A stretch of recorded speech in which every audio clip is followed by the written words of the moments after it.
అందరికీ నమస్కారం.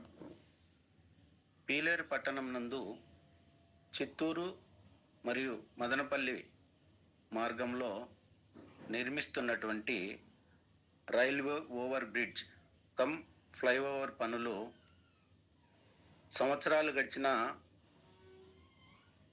పూర్తి కానందున స్థానిక ప్రజలు చాలా ఇబ్బందులు ఎదుర్కొంటున్నారు. ఎండ కాస్తే దుమ్ముధూళితో అనేక రకాలైనటువంటి ఇబ్బందులకు గురవుతున్నారు. వర్షం పడితే బురదమయమయ్యి ఈ పట్టణంలో తిరిగేటటువంటి పరిస్థితి లేకుండా చాలామంది ఇబ్బంది పడుతున్నారు.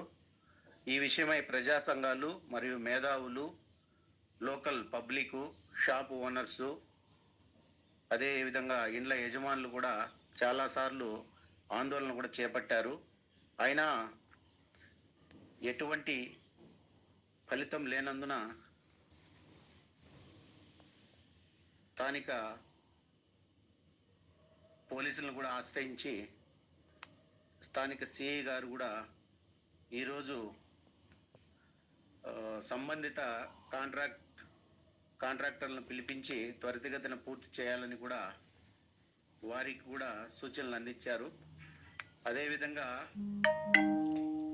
రైల్వే అధికారులు కావచ్చు, కేంద్ర రాష్ట్ర ప్రభుత్వాలు సంబంధిత అధికారులను త్వరితగతిన ఈ రైల్వే ఓవర్ బ్రిడ్జ్ పనులు పూర్తి చేసే విధంగా అడుగులు వేస్తారని ఆశిస్తూ థ్యాంక్ యూ వెరీ మచ్.